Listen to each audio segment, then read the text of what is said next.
Hey, what's up, fam?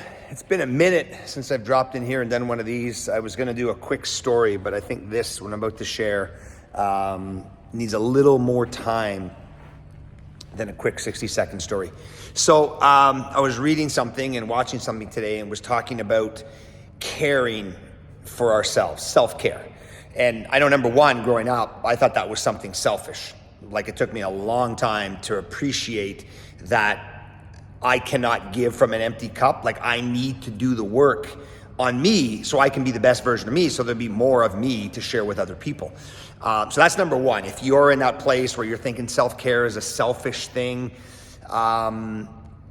dig a little deeper. You need to be your best version of you, and not just like the best hockey player, like in every aspect, just be the best you can be. That's number one. Number two, I heard this question today, and this is kind of profound, that was the impetus for this video, was, are you treating yourself like a temple or like a crumbling shack?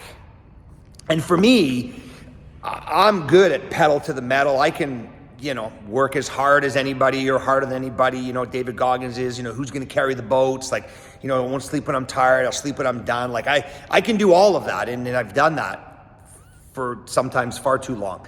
And I'm all I'm all about the work.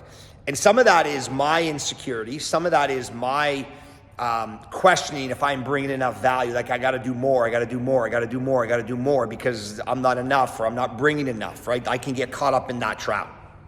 I'm working on that too. And so the question for you, or the offer for you, is to look at yourself. Like, number one, self-care. Is it on your map? Is it literally on your agenda? Because when mine is high, there's more of me to give. I'm more successful. I'm more abundant. I'm more prosperous in everything that I do.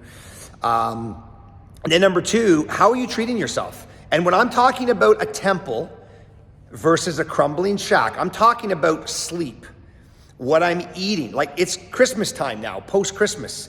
There's chocolates everywhere. I ate a whole freaking box of chocolates. Well, I shared a couple with my daughter and one of my daughters, Taylor, and my partner, Stephanie. Like, when I say a couple, literally like maybe 2 or 3. I ate the rest. Even though I looked in the box and I didn't really like every one of them, like, I was eating them all. And so I can get caught up in that too. And that's okay to live on the edge. And, I love pizza. And so I allow myself to have those moments.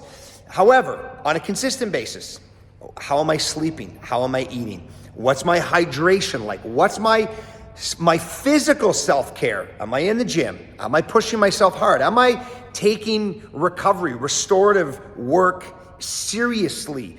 What am I doing emotionally? How am I connecting with? Am I allowing myself to decompress, to just be the best version of me in whatever spectrum, whatever area that I think I need to grow in? In those areas, I can always improve in those areas. My spirituality, am I connecting? For me, my spirituality is God-centered. So am I taking time every day to connect with God, to pray, to listen to his offerings, to allow him to lead the way? Or am I always pushing, pressing, like head down, like the old Grim Reaper with a sickle, like ripping through the weeds and building a trail? Because, you got to build the trail. First man, first person there, first in, best dressed, all of those adages.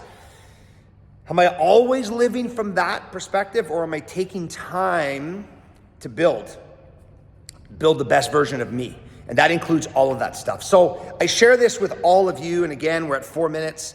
Those of you that are still with me, that's my offer to you. That's my invitation, is, are you thinking about self-care? And number two, are you prioritizing your self-care in all of those areas? Because even the best, most intense, most driven hockey player that I've ever worked with, and there's been a ton of them, the real good ones, they know how to take downtime. They know how to close the bag, zip it up, put it in a corner, and they live their life like they don't even play the game of hockey for a period of time. When it's time to go, hammer down, pedal to the metal, let's make it happen.